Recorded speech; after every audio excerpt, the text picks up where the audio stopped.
जयपुर के जेएलएन मार्ग स्थित आरएस क्लब में एलएनएस के माध्यम से भारतीय व राज्य की प्रशासनिक सेवा भर्ती परीक्षाओं के साथ साथ अन्य प्रवेश परीक्षाओं की तैयारी करवाना शुरू कर दिया गया है। एलएनएस के माध्यम से संघ लोक सेवा आयोग द्वारा आयोजित की जाने वाली भारतीय प्रशासनिक सेवा भर्ती परीक्षा के लिए यूट्यूब चैनल शुरू किया गया। कार्यक्रम के मुख्य अतिथि आईएएस अनंत जैन और परी विश्नोई रहे। कार्यक्रम में एलएनएस टीम के सदस्यों एवं अतिथियों द्वारा यूट्यूब चैनल का पोस्टर विमोचन भी किया गया।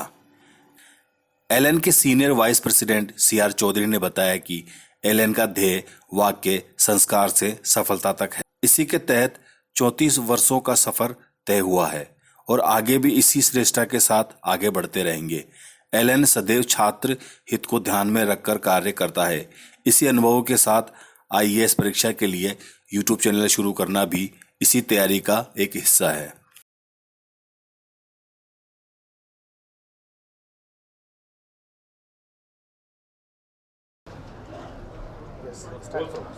Myself, C.R. Chaudhary, Senior Vice President for LN and also Head for IAS Division।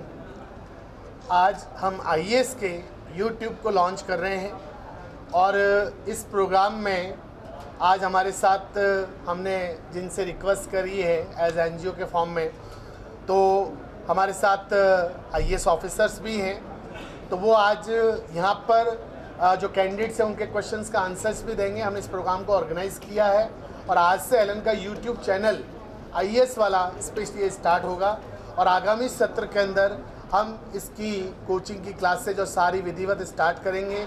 Elon ने जिस तरह से मेडिकल और आईआईटी प्रवेश परीक्षाओं के लिए देश भर में अपना क्वालिटी के नाम पर सिस्टम अच्छा रखते हुए जिस तरह से नाम कमाया और सफलता अर्जित की है, मैं पूरी उम्मीद करता हूँ कि हम IAS के अंदर भी उससे भी बेहतर काम करके जो इस परीक्षा को कोचिंग देने वाले और अच्छे अच्छे टीचर जो है वो हमारे इस प्लेटफॉर्म पे काम करेंगे और राजस्थान आने वाले समय में IAS जैसी परीक्षाओं को क्रैक करने के लिए भी जाना जाएगा, ऐसी उम्मीद करता हूँ। Thank you so much. नहीं पता क्या होगा, है ना, बट जैसे हम हमारी तैयारी का बताएं तो हमारी तैयारी में जैसे मैंने भी दिल्ली से क्लासेस करी है, ठीक है। तो दिल्ली से क्लासेस में ये होता है कि हम अपने घर पे बैठे हुए एक कमरे में हैं, ठीक है, और जब तैयारी करने के मोड में कोई एस्पिरेंट होते हैं तो एस्पिरेंट के पास बहुत सारे चैलेंजेस होते हैं, जैसे फाइनेंशियल इश्यूज हो गए हैं, ठीक है। उसके पास वो ग्रुप नहीं होता तैयारी करने का, बट उसको इंटरनेट की सुविधा है।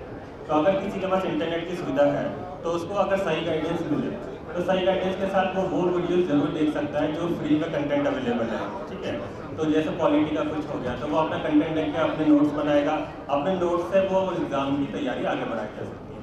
इसलिए जैसे आपका जो क्वेश्चन है कि यूट्यूब से कैसे मदद मिलती है, आधे घंटे का लेक्चर होता है उससे कैसे मदद मिलती है, तो उससे मदद ऐसे मिलती है कि आप अपने रूम पर बैठ के और अपनी कोचिंग की तैयारी आगे बढ़ा सकते हैं। मेरा सवाल आपसे दोनों से है, जैसे दिल्ली में बात करते हैं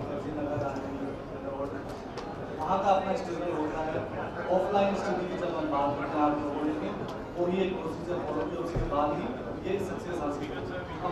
यहाँ पर एलन के द्वारा यूट्यूब पे ऑनलाइन पढ़ाई की बात की जाती है, तो क्या ये गाइड करने से ज़्यादा बदलाव का कारण नहीं बन सकता आज के टाइम में, क्योंकि IAS की तैयारी में जिस लेवल का कंसंट्रेशन या एकाग्रता की जरूरत पड़ती है, क्या यूट्यूब या सोशल मीडिया या ऑनलाइन प्लेटफॉर्म बदलाव का कारण हो सकता है?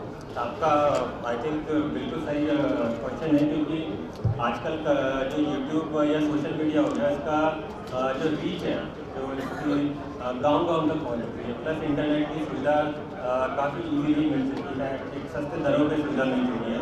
तो इसमें दोनों चीज़ें होती है, तो जो तैयारी कर रहा है एस्पिरेंट उसको थोड़ा सा ये देखना होता है कि जिस टाइप का मटीरियल को देख रहा है उसके भटके नहीं। बट अगर हम इसे कहते हैं कि अगर यूट्यूब या वेबसाइट से सिर्फ भटकना नहीं पॉसिबल है तो वो मेरे ख्याल से बच्चे पे ज़्यादा डिपेंड करता है कि आप कैसे यूज़ कर रहे हैं।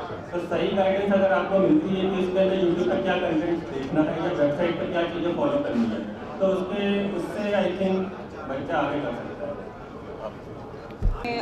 ऑफलाइन की तैयारी की और देखा और दिल्ली में जब ऑफलाइन तैयारी की उसके बावजूद मेरा फर्स्ट अटेम्प्ट में प्रीलिम्स नहीं निकला था, और तब मुझे ऐसा रियलाइजेशन हुआ कि इस एग्ज़ाम में सबसे ज़्यादा ज़रूरी जो है वो आपको कंसंट्रेशन करना, आपको खुद का सेल्फ डिसिप्लिन होना, वो सब कई ज़्यादा ज़रूरी है।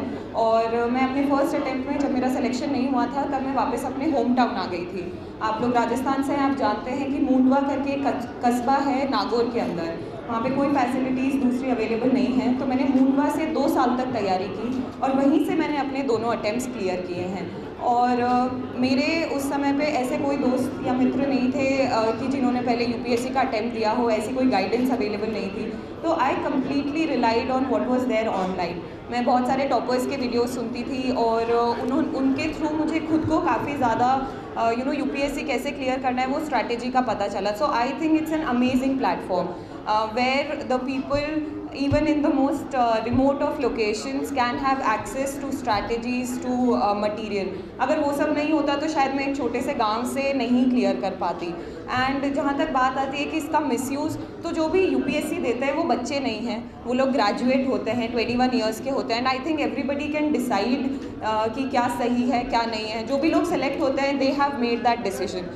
डिस्ट्रैक्ट होना कोई भी हो सकता है और उसको हम रोक नहीं सकते, भले अगर वो ऑफलाइन क्लासेस में भी जा रहा है तो भी घर आके 5 घंटे यूट्यूब पे टाइम वेस्ट कर सकता है। So people are smart enough to realise that and make use of it, but definitely it's a great platform. Online platform में एक ये भी होता है कि आपका जो टाइम वेस्ट होता है वो कम हो जाता है, यू आर मोर फोकस्ड। आप डिसाइड कर सकते हो कि आपको कौन सा मटीरियल आपके लिए ज़रूरी है नहीं है, and you can make those choices. Thank you.